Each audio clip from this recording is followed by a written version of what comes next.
أعوذ بالله من الشيطان الرجيم بسم الله الرحمن الرحيم.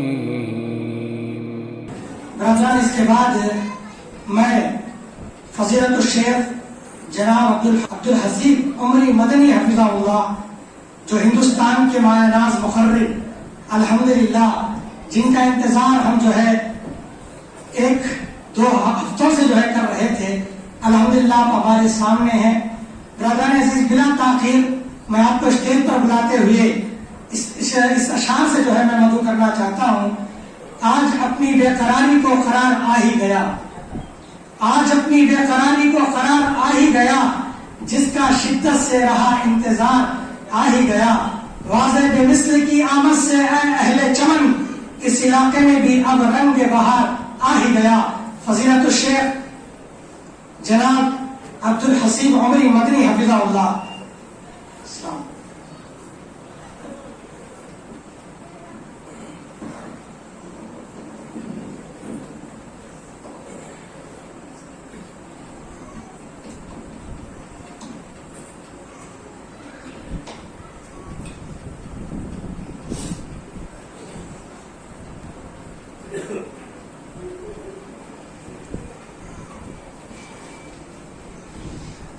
بسم الله الرحمن الرحيم. الحمد لله رب العالمين، والصلاة والسلام على أشرف الأنبياء والمرسلين وعلى آله وأصحابه أجمعين ومن تبعهم بإحسان إلى يوم الدين. يا أيها الذين آمنوا اتقوا الله حق تقاته ولا تموتن إلا وأنتم مسلمون. يا أيها الناس اتقوا ربكم الذي خلقكم من نفس واحدة وخلق منها زوجها وبث منهما رجالا كثيرا ونساء واتقوا الله الذي تساءلون به والأرحام إن الله كان عليكم رقيبا. يا أيها الذين آمنوا اتقوا الله وقولوا قولا سديدا يصلح لكم أعمالكم ويغفر لكم ذنوبكم ومن يطع الله ورسوله فقد فاز فوزا عظيما. أما بعد، فأعوذ بالله من الشيطان الرجيم. بسم الله الرحمن الرحيم. يا أيها الذين آمنوا ادخلوا في السلم كافة ولا تتبعوا خطوات الشيطان إنه لكم عدو مبين. لائق صد احترام علماء کرام، بزرگوں، نوجوان ساتھیوں اور پردہ نشین خواتین اسلام، آج کی اس اجلاس میں مجھے جس عنوان پر گفتگو کرنے کے لیے کہا گیا وہ عنوان ہے عصر حاضر میں ایمان کی حفاظت کیسے ہو. ہم اور آپ جانتے ہیں کہ ہم مسلمان ہیں، اور مسلمان اس لیے ہیں کہ ہم نے اللہ پر، اس کے رسولوں پر، اس کے فرشتوں پر، اس کی کتابوں پر، یوم آخرت پر اور ساتھ میں تقدیر پر ایمان لایا ہے. ایمان ایک بہت بڑی دولت ہے جس کی وجہ سے ہماری اور آپ کی اس دنیا میں پہچان ہے، اور آخرت میں جس سے ہم اور آپ امید رکھتے ہیں کہ اللہ تعالیٰ کے پاس ہم اور آپ کامیاب اور کامران ہوں گے. یہ ایمان ایک دولت ہے، اللہ تعالیٰ کی دی ہوئی ایک نعمت ہے، اللہ تعالیٰ کا دیا ہوا ایک بہت بڑا خزانہ ہے. اس ایمان کی حفاظت کی فکر کرنا ایک مسلمان ہونے کی حیثیت سے ہماری اور آپ کی ذمہ داری بنتی ہے. مجھے اس کو جو عنوان دیا گیا ہے کہ ہم اپنے ایمان کی حفاظت کیسے کریں، عصر حاضر میں اپنے ایمان کی حفاظت کیسے کریں، اس موضوع پر کافی تفصیلی گفتگو ہو سکتی ہے، لیکن میں چاہتا یہ ہوں کہ چونکہ آج ہماری یہ مجلس بہت ہی مختصر سی ہے، یہاں کچھ سے بنیادی باتوں کی طرف میں آپ کی توجہ پھیرنا چاہوں گا کہ جس پر ہم اگر محنت کریں تو اللہ کے فضل و کرم کے بعد ہم اپنی اور اپنی نسلی نسلوں کی ایمان کے تحفظ کا سامان میسر کر لے جائیں گے انشاءاللہ. ہم سب سے پہلے اسی پر بات کرتے ہیں کہ قرآن و سنت میں ہمارے اور آپ کے دین و ایمان کے حفاظت کا سسٹم اللہ نے کیا دیا ہے. ہمیں اپنے دین ایمان کو محفوظ اگر رکھنا ہے تو اس کا سسٹم کیا ہے. میں آپ کو بتاؤں، اسلام جسے ہم کہتے ہیں اس میں ایک تو عقائد ہے، عقیدہ جسے ہم کہتے ہیں، عبادات ہیں، معاملات ہیں، حلال و حرام کی باتیں ہیں، انسانی اخلاق ہیں، کردار ہیں، بہت ساری تعلیمات. لیکن وہیں اگر ہم اس کی ایک درجہ بندی کرتے ہیں، ایک سسٹم کے تحت اسلامی تعلیمات کی درجہ بندی کرتے ہیں، تو سب سے پہلے تو بنیاد کی بات آتی ہے جسے ہم توحید کہتے ہیں، جسے ہم ایمان کہتے ہیں، جسے ہم اسلام کی بنیاد کہتے ہیں، وہ باتیں آتی. اس کے بعد ہمارے اور آپ کے پاس فرائض اور واجبات کا معاملہ آتا ہے کہ بہت سی چیزیں ہیں جن کو کرنا ہے اور بہت سی باتیں ہیں جن سے ہم اور آپ کو بچنا ہے، گناہ کی باتیں. فرائض اور واجبات یعنی جو کچھ باتیں جن کو کرنا ہے، نماز ہے، روزہ ہے، استطاعت رکھنے والے پہ زکوٰۃ ہے اور حج ہے، اور ایسے والدین کی اطاعت ہے. بہت سارے فرائض ہیں، بہت ساروں کے حقوق ہیں، فرائض اللہ نے رکھے. اور ویسے ہی محرمات، حرام چیزیں اللہ نے رکھی جن سے بچنے کو کہا ہے. زنا حرام ہے، شراب پینا حرام ہے، سود خوری حرام ہے، جھوٹ بولنا حرام ہے، چوری کرنا حرام ہے، ڈاکہ زنی حرام ہے، غیبت حرام ہے. حرام کاموں کی ایک لمبی فہرست اسلام نے دی ہے. یہ ایمان اور عقیدے کے بعد دوسرے نمبر پر بات آتی ہے کہ آدمی واجبات اور فرائض کا پابند ہو جائے، اور ان کے بعد اگلا درجہ آتا ہے. اور اگر آپ الٹی ترتیب سے چلنا چاہیں تو بنیاد توحید ہے، ایمان ہے، عقیدہ ہے، اس پر فرائض اور واجبات آتے ہیں، اور ان سے اوپر کا درجہ آتا ہے جن کو ہم اور آپ سنتیں کہتے ہیں، مستحبات کہتے ہیں. یعنی وہ کام کہ اگر ہم وہ کریں تو ہمیں بہت ثواب ہے، اور اگر کسی وجہ سے چھوٹ جائے تو فرائض پر چھوٹنے سے جس طرح گناہ لازم آتا ویسے گناہ نہیں ہوتا. ہم کرنے والے کو بہت زیادہ ثواب ملتا ہے. اس کو ہم کہتے ہیں مستحبات اور سنتیں. جیسے فرض نماز سے پہلے کچھ سنتیں، فرض نماز کے بعد سنتیں. زکوٰۃ فرض ہے لیکن زکوٰۃ کے علاوہ عام صدقات و خیرات مستحب درجے میں، یہ سنتیں کہلاتی. اسلامی شریعت میں اگر آپ دیکھیں گے فرائض اور واجبات بڑے محدود ہیں، لمیٹڈ. بہت کم چیزوں کو فرض قرار دیا گیا اور بہت کم چیزوں کو حرام قرار دیا گیا. حرام کے مقابلے میں حلال کی فہرست بہت لمبی ہے، اور ویسے ہی واجبات کے مقابلے میں مستحبات کی فہرست بڑی لمبی ہے. ہمیں فرائض سے اوپر ہٹ کر سنتوں کی، مستحبات کی پابندی کرنی چاہیے. اور اس سے اوپر ایک درجہ آتا ہے جسے اسلامی شریعت میں کہا جاتا ہے آداب. ادب ہے. اللہ تعالیٰ نے ہر کام کے کرنے کا ایک ادب، ایک سلیقہ سکھایا. انسان جانوروں کے قبیل سے ہے، جانداروں کے قبیل سے، تو بہت سارے کاموں میں جانور اور انسان مشترک ہیں. وہ بھی کھاتا ہے، وہ بھی پیتا ہے، یہ بھی کھاتا ہے، یہ بھی پیتا ہے، اس کو بھی صنف مخالف کی ضرورت پیش آتی، بہت ساری چیزیں. لیکن انسان میں اور انسان اور حیوان میں جو فرق ہوتا ہے وہ کیا؟ وہ ادب سے ہوتا ہے. ادب ہی سے انسان ہے. ادب جو نہ سیکھے وہ حیوان ہے. آدمی کھاتا ہے لیکن ایک حیوان اور انسان کے کھانے میں بڑا فرق ہوتا ہے. آدمی جیتا ہے، انسان کے جینے اور حیوان کے جینے میں بڑا فرق ہے. آداب ہوتے ہیں. آپ اگر اسلام کی اس درجہ بندی کو سمجھتے ہیں کہ ایمان اور عقیدے کی بنیادیں ہیں، پھر اس کے بعد فرائض اور واجبات اور محرمات سے بچنے کی تعلیمات ہیں، فرائض اور واجبات کو کرنا اور محرمات سے بچنا، اس سے اوپر مستحب درجے کی تعلیمات سنتیں، اور اس کے اوپر آداب ہیں. اگر یہ تفصیل آپ کی سمجھ میں آ رہی ہے تو آئیے میں بتاتا ہوں سلف صالحین نے بتایا ہے کہ آدمی اپنے دین و ایمان کی حفاظت کیسے کر سکتا ہے. سلف صالحین کہتے ہیں کہ جو آدمی آداب کی حفاظت کرتا ہے نا، وہ آدمی آداب کی حفاظت کرنے والا ہو تو خود بخود وہ اپنی سنتوں کی حفاظت کر لیتا ہے.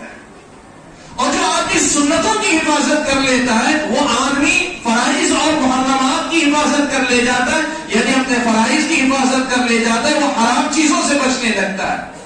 اور وہیں اگر آدمی اپنے فرائض اور واجبات کی حفاظت کر لیتا ہے تو پھر آدمی اپنے دین و ایمان کی حفاظت کر لیتا ہے. جو آدمی آداب کو ضائع کرتا ہے وہ رفتہ رفتہ سنتوں کو ضائع کرنے والا ہوتا ہے، اور جو سنتوں کو چھوڑنے لگتا ہے رفتہ رفتہ وہ آدمی فرائض کو چھوڑنے لگتا ہے.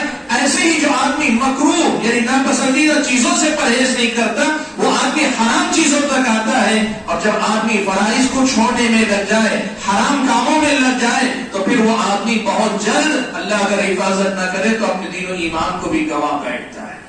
اس کا مطلب یہ ہوا میرے بھائی، میرا جو عنوان ہے کہ ہم اپنے ایمان کا تحفظ کیسے کریں، ہم اپنے ایمان کی حفاظت کیسے کریں۔ سلف صالحین نے ہمیں بتایا ہے کہ ہم ایمان و عقیدے کی حفاظت کے لیے آگے بڑھ کر فرائض کی حفاظت کریں، حرام چیزوں سے بچیں، اور ان سے بچنے کے لیے اپنے فرائض کی حفاظت کے لیے اس سے اوپر جا کر سنتوں کی پابندی کریں، اور جو چیزیں مکروہ قرار پاتی ہیں ان سے بھی پرہیز کرنے کی کوشش کریں، اور ان کی حفاظت کے لیے اس سے اوپر جا کر ہر چیز کا جو ادب ہے، جو سلیقہ ہے اسلام نے جو سکھایا اس کی پابندی کریں۔ اس طرح میرے اور آپ کے دین و ایمان کی حفاظت ہوتی ہے۔ یہ بہت ہی مختصر سا ضابطہ ہے جو اسلامی شریعت نے ہمیں بتایا ہے کہ ہم اپنے ایمان کی حفاظت کیسے کر سکتے ہیں۔ روزمرہ کی زندگی میں اگر آپ اس چیز کو آزما کر دیکھیں آپ کو پتا چلے گا، آدمی ایک چیز میں سستی کرتا ہے، اس کی ایک سستی اس سے بڑی غلطی کرواتی ہے، اس میں سستی کرتا ہے اس سے بڑی غلطی کرتا ہے۔ یہ انسان کی زندگی کا معاملہ ہے، اور ایسے ہی آدمی ایک ایک چیز کو سنبھالنے لگتا ہے۔ پہلے فرائض قابو میں آتی ہیں، پھر سنتیں قابو میں آتی ہیں، پھر اس کے بعد آدمی کی زندگی میں آداب جو ہوتے ہیں وہ قابو میں آنے لگتے ہیں۔ یہ طریقہ ہے اپنے دین و ایمان کی حفاظت کا۔ ایمان کا تحفظ کیسے کیا جائے تو یہ اس کا طریقہ ہے۔ لیکن میرا اپنا جو عنوان ہے اس عنوان پہ خاص پس منظر ہے۔ عنوان میں کہا گیا عصر حاضر میں ہم اپنے ایمان کا تحفظ کیسے کریں۔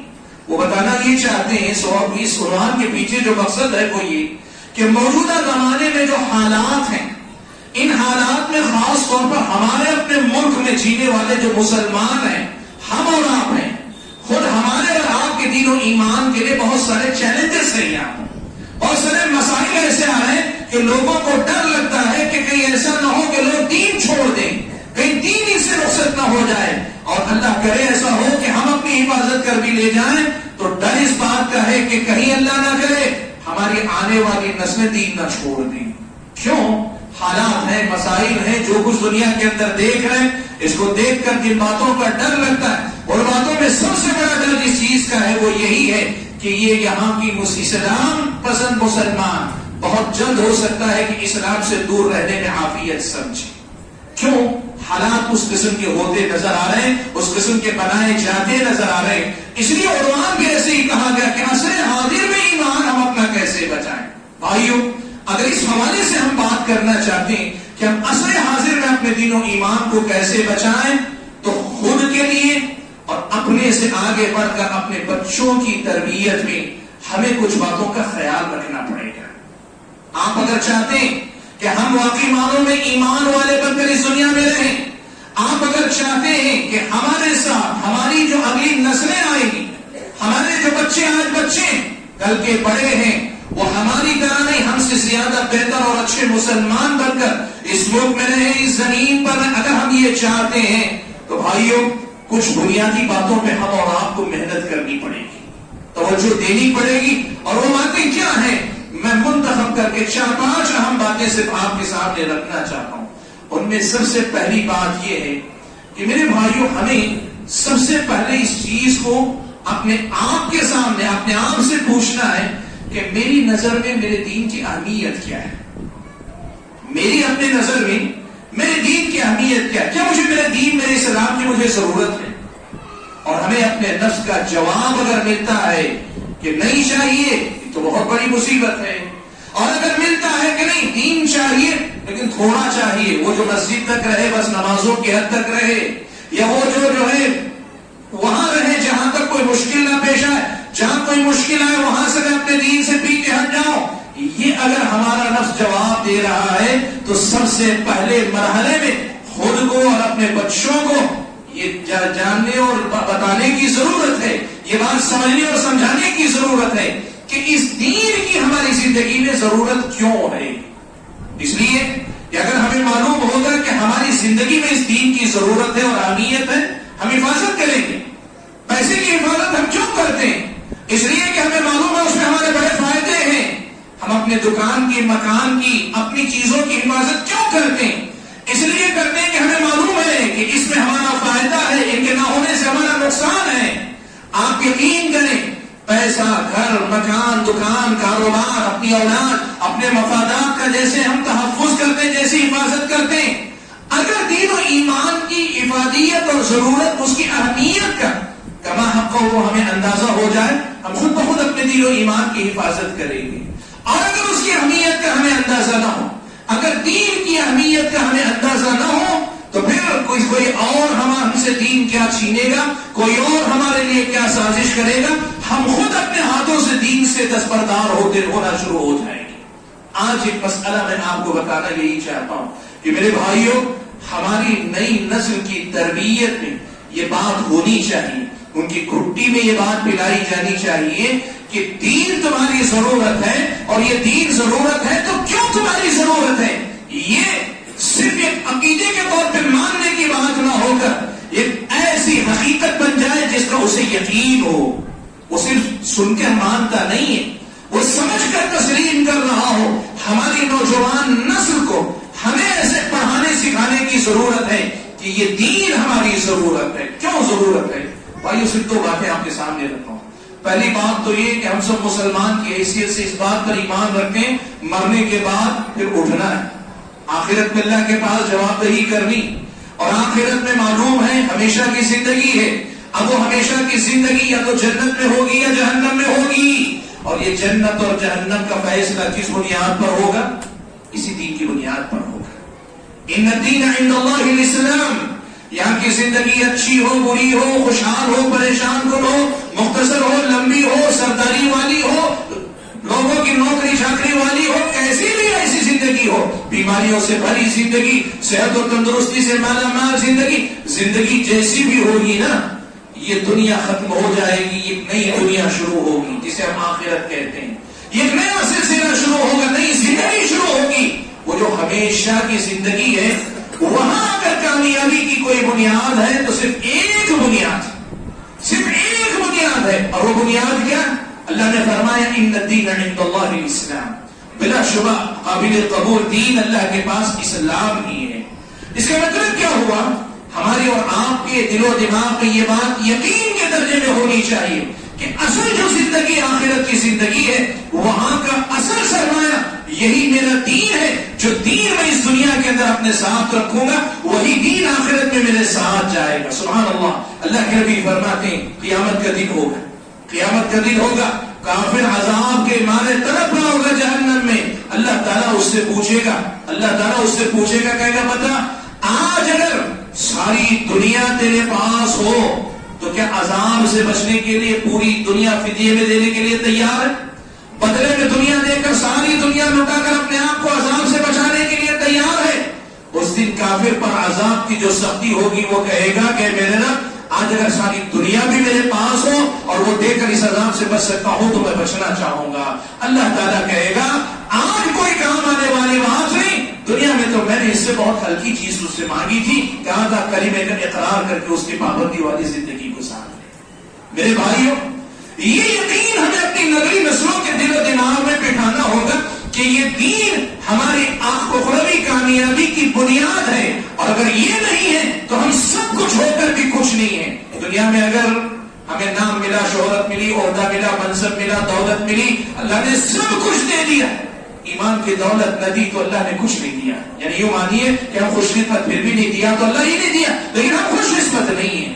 اور اس کے مقابلے میں زندگی اللہ نے جیسی تیسی دی، لیکن ایمان کی دولت سے اللہ نے مالا مال رکھا ہے، تو پھر ہم سے زیادہ خوش قسمت دنیا میں کوئی نہیں ہے. میرے بھائی، یہ یقین ہماری نئی نسل کے دلوں میں بٹھانا پڑے گا. اور یہ کیسے ہوگا؟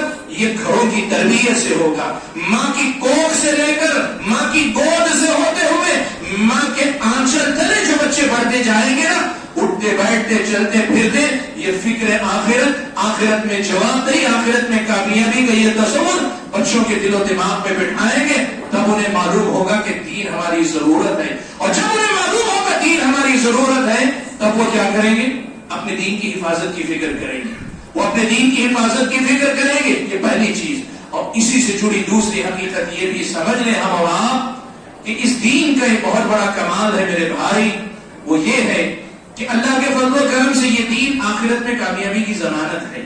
لیکن آپ کو معلوم ہے اس دین کے اندر اللہ نے یہ کمال رکھا ہے کہ اخروی کامیابی سے پہلے یہ دین آپ کو دنیا کے اندر ایک بہتر اور مثالی انسان بنا دیتا ہے، آپ کی دنیا اچھی کرتا ہے۔ ایک ذہن لوگوں کا یہ ہے دیندار ہوتے ہیں تو دنیا خراب ہوتی ہے، لوگ سوچتے یہ ہیں کہ دیندار اگر ہوتے ہیں دنیا خراب ہوتی ہے، دیندار ہوتے ہیں تو دنیا بہت زیادہ نہیں ملتی، دیندار اگر ہوتے ہیں تو بہت ساری قربانیاں دینی پڑتی ہیں۔ نہیں میرے بھائی، یہ غلط تصور ہے، آپ سمجھو میری بات۔ اسلام آپ کو یہ جو سکھاتا ہے وہ یہ کہ آپ کو اللہ تبارک و تعالی اس دنیا میں بھی اچھی زندگی جلانے کا وعدہ کرتا ہے۔ اللہ نے فرمایا من عمل صالحا من ذکر او انثى وهو مؤمن فلنحيينه حياة طيبة ولنجزينهم اجرهم باحسن ما كانوا يعملون۔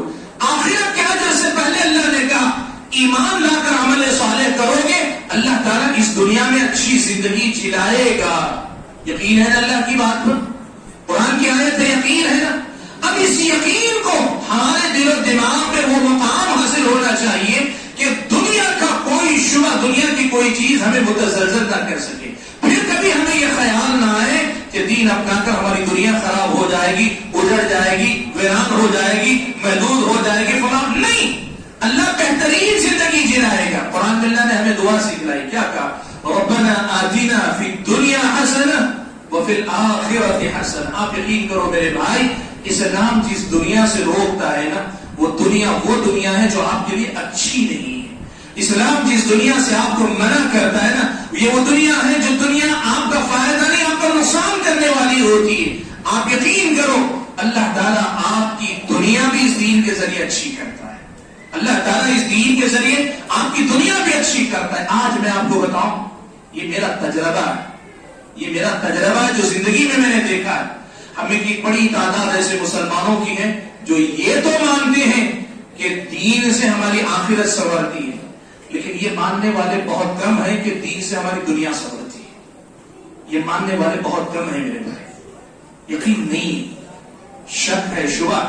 وہ صرف یہ دیکھتے ہیں کہ اس میں حرام ہے، وہ حرام ہے، یہ پابندی، وہ پابندی، اس سے آگے وہ دیکھ نہیں پاتے۔ انہیں نہیں پتا اللہ نے جھوٹ بولنے سے منع کیا، اللہ تعالیٰ نے شراب نوشی سے منع کیا، اللہ نے زنا سے منع کیا، چوری سے منع کیا، قتل سے منع کیا، اللہ نے سود سے منع کیا، اللہ تعالیٰ نے بہت ساری چیزوں سے منع کیا۔ کیوں منع کیا؟ اگر اس کے پیچھے کے فوائد دیکھنے میں کامیاب ہو جائے نا تو پھر لوگ ان فوائد کے لالچ میں پھر پابندی کریں گے، نہیں میں یہ غلط کام نہیں کروں گا۔ آپ کو معلوم ہے، ایک چھوٹی مثال صرف دیتا ہوں، شراب کو اللہ نے حرام قرار دیا۔ بہت سارے لوگ کہتے ہیں دنیا کے کتنے مزوں سے محروم ہو گیا، اگر شراب پیتا، نشے میں ہوتا تو پتہ نہیں کس کس دنیا کا میں جو ہے دیدار کرتا، کس کس کیفیت سے گزرتا۔ سبحان اللہ، عرب کا ایک بدو تھا، وہ کہ شراب نہیں پیتا تھا، لوگوں نے پوچھا پیتا کیوں نہیں؟ سارا زمانہ پیتا ہے، سارے لوگ پیتے ہیں عرب میں، کہا شراب کیوں نہیں پیتا؟ اس نے کہا لا اشرب ما یشرب عقلی، جو چیز میری عقل کو پی جائے میں وہ چیز پی نہیں سکتا۔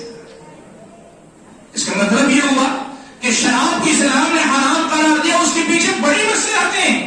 آپ کی انسانیت کی حفاظت ہوتی ہے، آپ ایک انسان ہے، اللہ کی انسانیت کی حفاظت کرتا ہے۔ آپ کو معلوم ہے اسلام نے زنا کو حرام قرار دیا، آپ کیا سمجھتے ہیں خواہشات کو مارنے کا حکم نہیں، اللہ نے جائز طریقے سے خواہشات کو پورا کرنے کا نہ صرف اجازت دی بلکہ کہا اس پہ ثواب ہے، تمہیں ثواب ہے، اللہ نے کہا۔ تو ہم اور آپ یہ سمجھیں کہ اللہ تعالیٰ نے جائز خواہشوں کو پورا کرنے کا موقع رکھا، ہاں یہی خواہشات آدمی حد سے آگے بڑھ کر پورا کرنا چاہے یا دوسرے غلط راستوں سے پورا کرنا چاہے، اس سے انسان کی دنیا بھی برباد ہوگی، آخرت بھی برباد ہوگی، اس لیے اللہ نے منع کیا۔ آپ یقین کرو نئی نسل کی تربیت میں ہمیں اس پہ کافی محنت کرنے کی ضرورت ہے، یہ یقین ان کے دل میں جگانے کی ضرورت ہے کہ یہ اسلام ہماری دنیا سنوارتا ہے، ہمیں ایک اچھا انسان بناتا ہے، ایک اچھا فرد بناتا ہے، ایک مثالی انسان بناتا ہے اسلام۔ اس کا یقین اپنے دل میں بچوں کے بٹھانے کی ضرورت ہے۔ اگر یہ کام ہوا نا تو ہم عصر حاضر میں اپنے دین و ایمان کی حفاظت کا پہلا دروازہ ہم نے کھول لیا۔ یہ یوں کہیے کہ پہلے راستے کو ہم نے اپنا لیا، وہ کیا ہے؟ یہ یقین کہ اسی دین کے ذریعے ہماری آخرت میں کامیابی ہوگی، اور یہ یقین کہ یہی دین ہمیں دنیا کے اندر ایک بہترین زندگی جینے کا سبب سکھائے گا۔ یہ یقین اگر آ گیا نا تو پھر ہم اپنے دین کی حفاظت کرنے والے ہو جائیں۔ دوسری بات جس میں ہم اور آپ کو محنت کرنے کی ضرورت ہے، دیکھو میرے بھائیوں، اسلام جو چیز ہے نا یہ کوئی جادوئی چھڑی نہیں۔ آپ نے کہہ دیا میں مسلمان ہو گیا تو آپ کی زندگی کے سارے حالات بدل گئے. نہیں، آپ ایک بات یاد رکھو، اسلام جو ہے وہ ایک ایمان ہے، عقیدہ ہے، ساتھ میں وہ عمل بھی ہے، ساتھ میں عمل بھی ہے. آدمی اگر دین قبول کرتا ہے، کلمے کا اقرار کرتا ہے، تو کلمے کے اقرار کے ساتھ اسے بہت ساری چیزوں کو سیکھنے کی ضرورت ہے، اسے علم حاصل کرنے کی ضرورت ہے، اسے اپنے دین کے بارے میں جانکاری حاصل کرنے کی ضرورت ہے. دیکھو بھائیوں، میں ایک سادہ سے الفاظ میں آپ کو بتا دوں، اگر آپ کو پتا چلے گا یہ مسئلہ دین کا ہے، یہ مسئلہ دین کا ہے، یہ مسئلہ دین کا ہے، آپ تینوں کی حفاظت کریں گے. اور اگر آپ یہ سمجھیں گے کہ بھائی نہیں یہ مسئلہ دین کا ہے ہی نہیں، تو پھر آپ اس کی حفاظت کی فکر نہیں کریں گے. شیخ ابن باز رحمۃ اللہ علیہ نے اس مسئلے پر گفتگو کرتے ہوئے اصلاح معاشرہ کے موضوع پہ کافی اچھا لمبا خطاب شیخ ابن باز کا، اس پہ گفتگو کرتے ہوئے انہوں نے ایک بات کہی ہے کہ بے دینی کی بہت بڑی وجہ اگر امت کے اندر ہے تو ان کی جہالت، لا علمی ان کی وجہ ہے. جہالت اور لا علمی بہت بڑی وجہ ہے. آج آپ دیکھو کتنے ایسے مسلمان ہیں جو یہ سمجھتے ہیں کہ بھائی عبادت اللہ کی ہونی چاہیے، یہ دین کا مسئلہ ہے، لیکن بزنس تجارت کس پہ ہونی چاہیے؟ یہ مارکیٹ کے اصولوں پہ ہونی چاہیے، اس میں سب ہمارے دین کا کوئی لینا دینا نہیں. ایک عام مسلمان کے پاس آتے ہیں.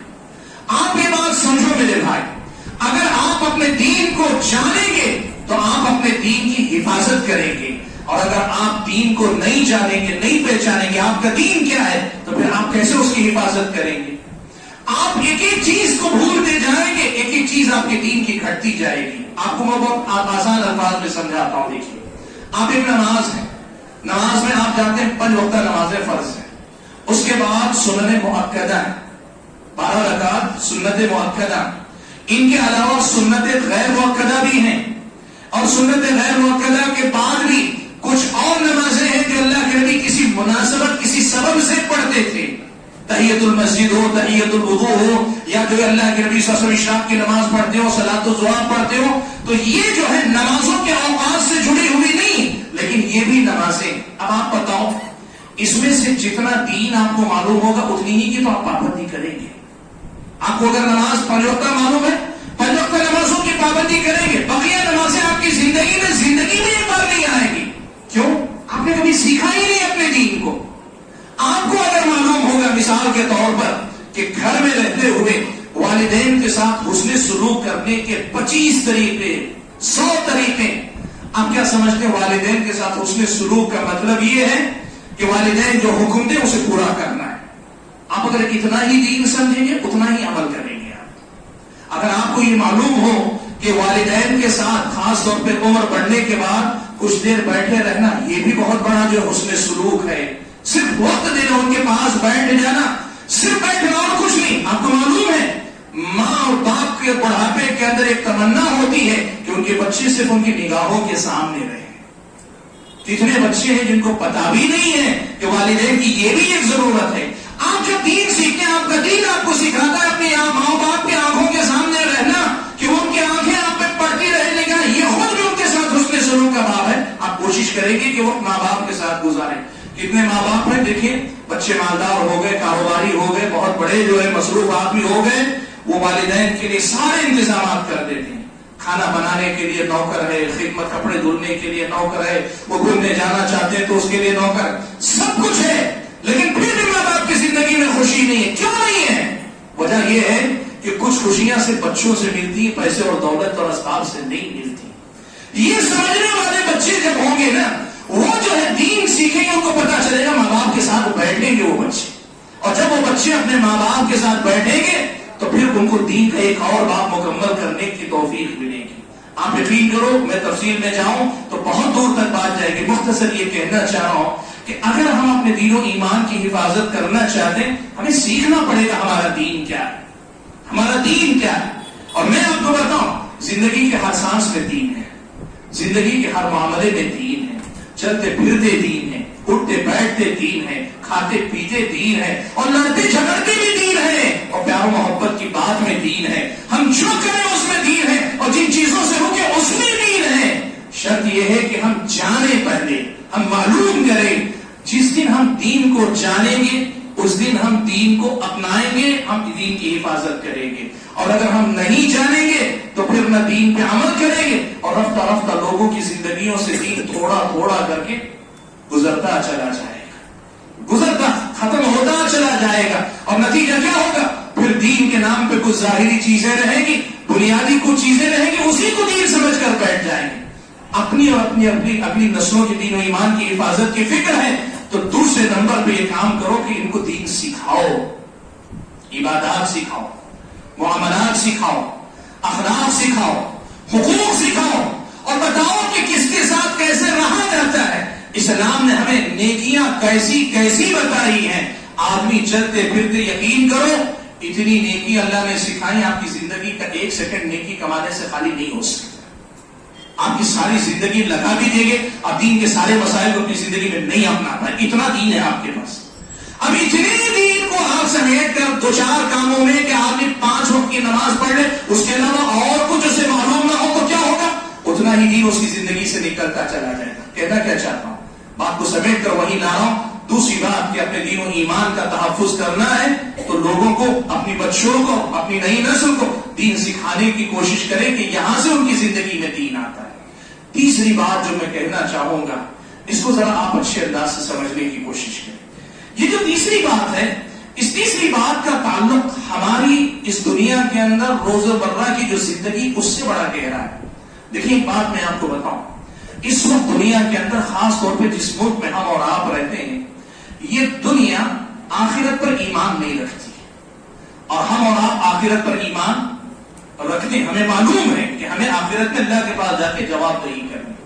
اب جن کی زندگی میں آخرت میں جواب دہی ہے ہی نہیں، تو ان کے لیے جو کچھ ہے یہی دنیا ہے۔ تو پھر جب یہی دنیا ہے تو پھر یہاں کیوں پابندی کرے کسی چیز کی؟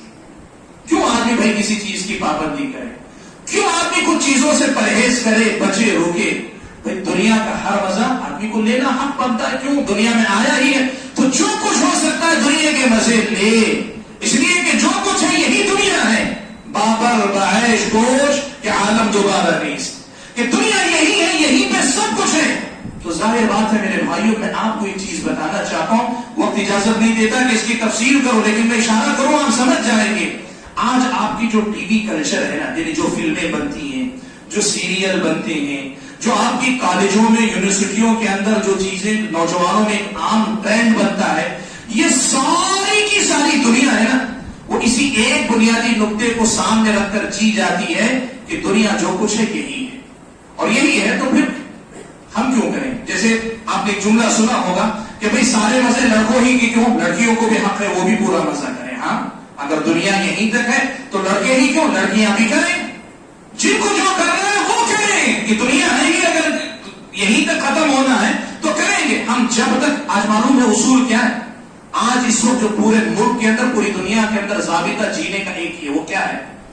آپ کی ذات سے دوسرے کو نقصان نہیں پہنچنا چاہیے، بس دوسرے کا نقصان کیے بنا آپ جو چاہے کرے کوئی فرق نہیں پڑتا۔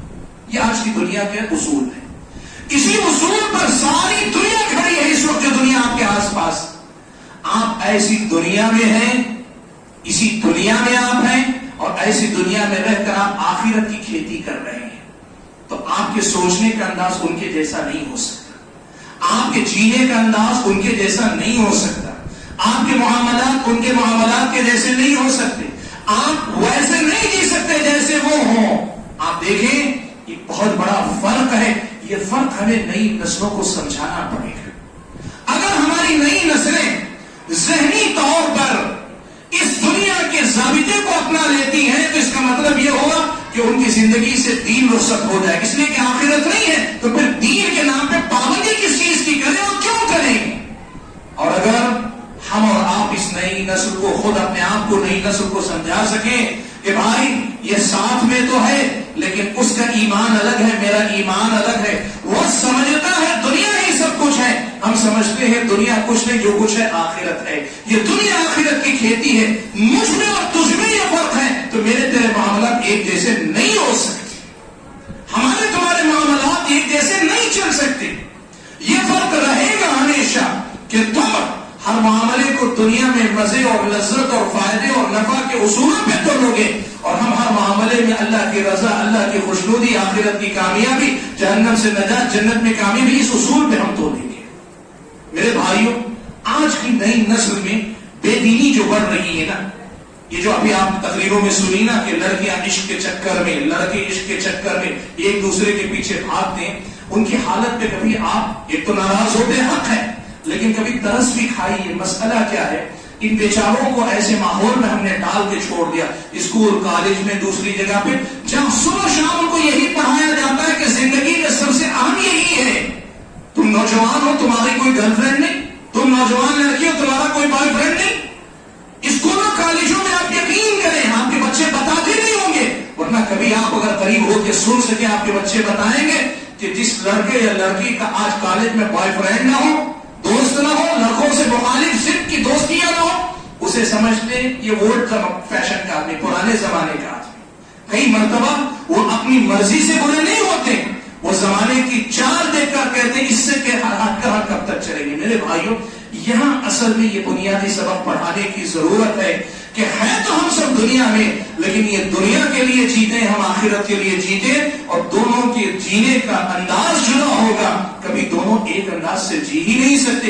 یہ مسئلہ ہم اور آپ کو اپنی نئی نسلوں کو پڑھانا ہوگا، سمجھانا ہوگا۔ آپ یقین کریں ہماری نوجوان نسل کی تربیت میں اس تعلیم کی بہت ضرورت ہے۔ یہ ہمارے بچے ہیں، پیدا ہونے کے ساتھ اسکول ہم نے بھیج دیا، کھیلنے کے لیے گلی محلے میں چھوڑ دیا، اسکول سے تھوڑا آگے بڑھے تو ہم نے ان کو کالجوں کے حوالے کیا، اس کے ساتھ ہم نے ٹی وی کے حوالے کیا، ذرا بڑے ہوئے تو تھیٹروں کے حوالے کیا، اور اب تو گھروں کے اندر ہے موبائل کے حوالے، یوٹیوب کے حوالے کیا، یا جو ہے فیس بک کے حوالے کیا۔ ہر جگہ بچے کو یہی تو پڑھایا جاتا ہے، جو کچھ ہے بابر بعیش گوش کے عالم دوبارہ نیز، زندگی جو کچھ ہے یہی ہے، اس کا مزہ تو کہاں تم جو ہے یہ سب دین کی باتیں، نجات کی باتیں، یہ سب بڑھاپے کی باتیں۔ آپ سوچو کتنے دنوں تک بچہ برداشت کرے گا؟ آپ کو معلوم ہے نا، آپ اگر سیلاب آنے والا ہے، ندی پہ آپ باندھ بن رہے ہیں، ڈیم بنا رہے ہیں، تو ڈیم کتنا مضبوط ہونا چاہیے؟ پورا ڈیم بھر جائے، بلکہ بھر کے بہ بھی جائے تو اس کے دباؤ کو وہ جھیل سکے، اتنا مضبوط ڈیم بنے گا تبھی پانی رکے گا نا، تبھی تو رکے گا۔ آپ نے صرف چکنی مٹی جمع کر دی اور جمع کر کے آپ نے کٹا باندھ دیا، کیا ہوگا؟ تھوڑا پانی آئے وہ پانی کو روکے گا، لیکن جب پانی وہی سیلاب کی شکل میں آئے گا اس کٹے کو توڑتا ہوا نکل جائے گا۔ ہمارا مسئلہ یہ ہے کہ ہم اپنے بچوں کی تربیت میں ڈیم نہیں باندھتے، صرف کٹا باندھنے کے کام ہوتے ہیں، اور باندھ کے کٹا ہے تو وہ رکھتی ہے سیلاب کو روک لے گا، ایسے نہیں ہوتا ہے۔ آپ ہمارے بچوں کے اوپر جو آپ سوچیے کہ یہ ظلم نہیں ہے کہ بچوں کو صحیح تربیت نہ دیں، ان کو صحیح ذہن نہ دیں، صحیح سمجھ بوجھ نہ دیں، صحیح طریقے سے ان کی نشو و نما نہ کریں، اور ان سے توقع رکھیں کہ وہ دنیا کے سارے فتنوں کا مقابلہ کر لیں۔ یہ تو خامخواہ کی بات ہوگی نا، یہ تو زیادتی ہوگی نا۔ ایک آدمی سے اس کی طاقت سے بڑھ کر توقع رکھنے کا مطلب یہ ہوا کہ قصوروار وہ نہیں، ہم قصوروار ہیں۔ اس لیے میرے بھائیوں، اپنے بچوں کی تربیت میں اس پر محنت کرو کہ ان کے دل و دماغ میں وہ باندھ ڈالے جو برائیوں کے، شبہات کے جو سیلاب آتے ہیں، ان سیلاب کا مقابلہ وہ آسانی کے ساتھ کر سکے۔ میرے بھائیوں، چوتھی چیز جو میں آپ کو بتانا چاہتا ہوں، دیکھو آپ کو ایک کام یہ بھی کرنا پڑے گا کہ کس راستے سے ہمارے دین و ایمان پر ڈاکہ پڑ سکتا ہے۔ ایک بار کیا ہوتا ہے کہ آپ کو جو ہے ایک چیز ہوتی ہے، کچھ چیزوں کو لانا پڑے گا اور وہیں کئی چیزوں سے بچنا بھی پڑے گا۔ آپ اور ہماری نئی نسل اللہ کے فضل و کرم سے دین و ایمان پر چلنے والے ہیں، لیکن اس کے ساتھ ہمیں یہ بھی سمجھنا پڑے گا کہ کس راستے سے یہ ایمان ہمارے پاس سے نکل کر جاتا ہے۔ میں صرف دو باتیں آپ کے سامنے اس حوالے سے ذکر کرتا ہوں۔ پہلی بات، علامہ ابن قیم رحمۃ اللہ علیہ نے لکھا ہے کہ اس دنیا کے اندر کسی بھی انسان پر کے ایمان پر شیطان جو حملہ آور ہوتا ہے نا، شیطان کے سارے حربے دین و ایمان چھیننے کے لیے صرف دو راستوں سے ہوتے ہیں۔ ایک راستہ شبہات کا ہے اور دوسرا راستہ شہوات کا ہے۔ اس کو سمجھیں، آپ اسے سمجھیں گے نا تو اپنے دین و ایمان کی حفاظت کا بڑا جو ہے آسان نسخہ آپ کے ہاتھ آئے گا۔ ابن قیم نے لکھا ہے کہ شیطان انسان پر حملہ آور جو ہوتا ہے، شیطان جو انسان کو گمراہ کرتا ہے، صرف دو راستوں سے ہی وہ گمراہ کرتا ہے۔ ایک شبہات کا راستہ، دوسرا شہوات کا راستہ۔ شبہات کا راستہ کا مطلب کیا ہوا؟ شبہ کہتے ہیں کہ آدمی کے اندر جو یقین ہونا چاہیے، دین پر یقین ہونا چاہیے، وہ یقین ختم ہو جائے، یا پھر توحید کم کے اندر آدمی کے اندر ایسے شبہات پیدا کر دے کہ آدمی شرک کو شرک نہ سمجھے، یا سنت کے حوالے سے آدمی کے اندر ایسے شک و شبہ پیدا ہو جائے وہ بدعتوں کو بھی دین سمجھنے لگ جائے، آدمی کے اندر ایسی باتیں حرام چیزوں کو حرام نہ سمجھ کے حلال سمجھنے لگ جائے. یعنی ایسی باتیں شیطان انسان کے دلوں میں، چاہے انسانوں کے ذریعے، دوسرے انسانوں کے ذریعے، یا پھر وسوسے کے ذریعے دلوں میں ڈالتا ہے کہ جس کے نتیجے میں توحید اور شرک کے فرق کو آدمی ملا لیتا ہے، گڑبڑ کر بیٹھتا ہے، کنفیوز ہو جاتا ہے، یا سنت اور بدعت کے فرق کو بھول جاتا ہے، یا پھر یہ کہ نیکی اور برائی کا، حلال و حرام کا جو پیمانہ اس میں گڑبڑ کر بیٹھتا ہے. کہا کہ شیطان ایک راستہ یہ اپناتا ہے کہ آدمی یہ فرق جو ہے یہ بھول جائے، اس طرح ہو جائے کہ اسے خود توحید کہے میں موحد ہوں، وہ شرک بھی کرے کہے پھر بھی میں توحید پر ہوں. یہ شبہات کا راستہ ہے. اور دوسرا راستہ ہے شہوات کا، یعنی خواہشات کا راستہ. انسان کے اندر اللہ نے خواہشات رکھی، الگ الگ خواہشات رکھی. خواہشات کا مطلب صرف جنسی خواہشات ہی نہیں، عام طور پہ خواہشات کا لفظ جنسی ضروریت کے لیے استعمال کرتے ہیں، وہ بھی ہیں. ان کے علاوہ بھی خواہش ہے، عہدے کی خواہش ہے، شہرت کی خواہش ہے، مال کی خواہش ہے، بڑی بڑی عمارتوں کی خواہش ہے، لمبی لمبی جائیدادوں کی خواہش ہے، اور لوگوں کے اندر ہمیشہ چھائے رہنے کی خواہش ہے، ہمیشہ لوگ میری واہ واہ کریں. ہزار خواہشیں آدمی کی. اللہ ابن قیم کہتے ہیں شیطان انہی میں سے کسی راستے سے شیطان شکار کرتا ہے کہ ان میں سے کسی بھی خواہش کو اتنا بڑا لے جاتا ہے کہ اس خواہش کے چکر میں اندھا ہو کر انسان اپنے دین کو چھوڑے. یہی ہوتا ہے. اس کا مطلب یہ ہوا میرے بھائیوں، شیطان کس راستے سے آ رہا ہے پہچاننے کی کوشش کرو. اپنی زندگی میں ہمیشہ نظر رکھو کہ شیطان کہاں مجھے توحید کے باب میں، سنت اور بدعت کے باب میں، کفر و اسلام کے مسئلے میں، حرام و حلال کے مسئلے میں کہاں شبہات میں مبتلا کر رہا ہے. اور اگر کبھی آپ کو لگتا ہے کہ مجھے ذرا شک و شبہ ہو رہا ہے، یا پھر یہ کہ علماء آپ کو بتاتے ہیں کہ بھائی یہ دین میں یہاں غلطی ہو رہی، آپ کا کام کیا ہے؟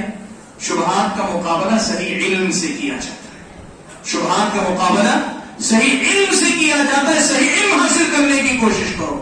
اور اگر آپ پڑھے لکھے نہیں ہیں تو آپ خود سیکھ نہیں سکتے، تو آپ ایک کام کرو، جو پڑھے لکھے علماء ہیں ان سے مستقل رابطے میں رہ کر، ان کے ساتھ رہ کر اٹھتے بیٹھتے ہوئے ان شبہات کا مقابلہ کرو. اور دوسرا راستہ ہے شہوات کا. اور شہوات کا مقابلہ کرنے کا بہت ہی آسان راستہ کیا ہے معلوم؟ آپ یہ چیز دیکھ لو کہ اللہ تبارک و تعالیٰ کا غضب، اللہ تعالیٰ کا خوف خواہشات کی محبت پر آپ کے غالب رہے. جب اللہ کا خوف غالب رہے گا نا، تب خواہشات خود بخود چاہے کتنا زور مانے وہ اللہ کے خوف کے سامنے ڈھیر ہو جائے گی. اللہ کے خوف، آخرت میں جہنم میں جلنے کے خوف کو، جہنم کے جو عذاب ہے ان کو پڑھو، اتنا سنو، قرآن کی تلاوت کرو، ترجمہ کرو کہ اللہ کا خوف دل میں رہے کہ خواہشات آپ کو کبھی جو ہے سرکش نہ کریں، آپ خواہشات کے چکر میں اندھے نہ ہو جائیں.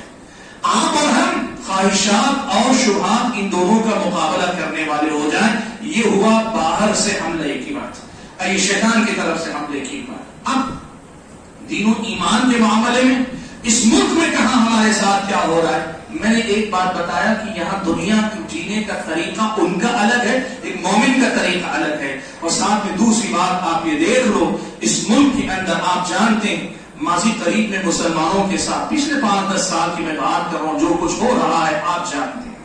اس میں عام طور پہ مسلمانوں کو خوف زدہ کیا جا رہا ہے. مسلمانوں کے تعلق سے ان کے مسلمانوں کے دلوں میں اس قسم کا ڈر بٹھایا جا رہا ہے کہ یہاں اگر رہنا ہے تو تمہیں اپنا کلچر چھوڑنا پڑے گا. اپنے دین کو بہت زیادہ ہائی لائٹ کر کے نہیں رکھ سکتے، نمایاں کر کے نہیں رکھ سکتے. آپ کو ساری چیزیں چھوڑ کر ایسے جینا پڑے گا کہ آپ مسلمان رہیں. اس کو کہتے ہیں، میں بتاؤں آپ کو، وہ یہ نہیں چاہتے کہ اس ملک میں مسلمان نہ رہے، ایسا نہیں. وہ خود کہتے ہیں مسلمان اس ملک کا حصہ رہے، لیکن وہ چاہتے یہ ہیں کہ وہ مسلمان بن کر نہ رہے.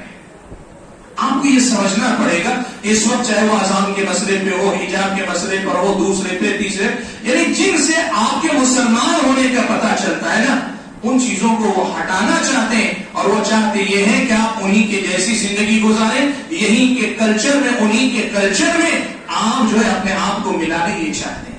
آپ کو یہ سمجھنا پڑے گا کہ یہاں سے میرے اور آپ کے دین و ایمان پہ حملہ ہو رہا ہے. آپ یقین کرو ایک آدمی کی زندگی سے مسجد سے نماز رخصت ہوئی تو صرف نماز نہیں، دین رخصت ہو جائے گا۔ ایک عورت کی زندگی سے پردہ اگر رخصت ہوا تو صرف پردہ نہیں ہوگا، یہ آغاز ہوگا جس کا انجام ارتداد تک جا کے ختم ہوگا۔ میرے بھائی وہ جانتے ہیں اس معاملے کو، ہمیں سمجھنا پڑے گا کہ دین و ایمان کے لیے یہ بگاڑے جانے والے حالات میرے اور آپ کے دین و ایمان کے لیے خطرہ ہے۔ ہمیں یہ کرنا پڑے گا کہ ہم دیندار ہو کر ان کو بتائیں کہ ہم پورے دیندار ہو کر بھی ملک کے لیے بہت بڑا سرمایہ ہے ہمارا۔ یہ ہمیں پیغام دنیا کو دینا پڑے گا، یہ اصل میں ہمارے اور آپ کے کرنے کے کام۔ سوال یہ ہے کہ یہ کام کیسے ہوگے؟ میرا وقت ہو گیا، 2 منٹ میرے پاس، میں ختم کر لیتا ہوں۔ دیکھیے میں صرف 4 باتیں آپ کے سامنے ذکر کر رہا ہوں کہ اس پوری صورت کو یہ ساری چیزیں پیدا کرنے کے لیے 4 چیزوں پہ محنت کرو میرے بھائی۔ نمبر 1، سب سے پہلے ہر مسلمان مرد و عورت کے رشتے کو مسجد سے مضبوط کرو۔ آپ یقین کرو اللہ کے فضل و کرم کے بعد یہ مسجدیں اور مسجدوں سے تعلق لوگوں کے دین و ایمان کی حفاظت کی ضمانت ہے انشاءاللہ۔ ہر مسلمان لڑکے لڑکی کا، ہر مرد عورت کا رشتہ مسجد سے مضبوط کرو۔ وقت اجازت نہیں دیتا لیکن بڑی لمبی بات اس میں کہ مسجدیں ہماری حفاظت کا سبب بن جائیں گی۔ اقبال نے کعبۃ اللہ کے بارے میں کہا تھا دنیا کے بت قدوں میں پہلا وہ گھر خدا ہے، اور کیا کہا تھا؟ ہم اس کے پاس باں ہے، وہ پاس باں ہمارا۔ ہم اس کے پاس باں ہے، یہ تو سمجھ میں آتا ہے، وہ پاس باں ہمارا کیسے ہو گیا؟ یہ وہی بات ہے جو میں کہہ رہا ہوں کہ جس بندے کا اللہ کے گھروں سے رشتہ مضبوط ہوگا نا، اللہ کے فضل و کرم سے یہ مسجدیں ذریعہ بن جائیں گی اس کے دین و ایمان کی حفاظت کا۔ نمبر 1۔ نمبر 2، دنیا میں جہاں کہیں رہو، حضر میں، سفر میں، کہیں رہو، وقت پر نماز کی پابندی کرنے والے بن جاؤ۔ یہ نماز تمہارے میرے دین و ایمان کی حفاظت کی ضمانت بن جائے گی میرے بھائی۔ آپ کہیں بھی رہو، سفر میں ہو، حضر میں ہو، بازار میں ہو، کاروبار میں، کہیں بھی ہو، نماز کو اس کے وقت پہ ادا کرنے والے بن جاؤ۔ آپ یقین کرو اس کے ذریعے میرے اور آپ کے دین و ایمان کی حفاظت ہوگی۔ یہ بہت بڑی چیز ہے میرے بھائی۔ یہ تیسری چیز آپ کو بتاؤں، زندگی میں جہاں کہیں رہو اپنا رشتہ مستند اور معتبر علماء سے ہمیشہ قائم رکھو۔ معتبر اور مستند جو علماء ہوتے ہیں نا، وہ آپ کی مسجد کے امام سے شروع ہوتے ہیں۔ آپ اپنی مسجد کے امام سے رشتہ رکھیں اور وہاں سے آگے بڑھ کر علاقے کے آپ کے جو علماء ہیں، ان علماء سے آپ کا رشتہ ایسا ہونا چاہیے۔ اس لیے کیا ہوگا معلوم ہے؟ ایک چیز میں آپ کو بتاؤں، حسن بصری رحمۃ اللہ علیہ کہا کرتے تھے کہ الفتنۃ اذا اقبلت، جب فتنے آتے ہیں نا، عام لوگوں کی سمجھ میں نہیں آتے وہ فتنے۔ عرف العالم، عالم اپنی دور اندیشی سے، اپنی نگاہ بصیرت سے دیکھ لیتا ہے، پہچان لیتا ہے۔ عوام کب پہچانتی ہے؟ کہ وَإِذَا أَقْبَلَتْ عَرَفَهُ كُلُّ جَاهِلٍ، کہتے ہیں جب فتنہ لوگوں کو مبتلا کر کے چلا جاتا ہے، سب لوگ پھر پہچانتے ہیں بہت بڑا فتنہ تھا۔ اس لیے میرے بھائیوں دیکھو، مستند اور معتبر علماء سے اپنا رشتہ رکھو۔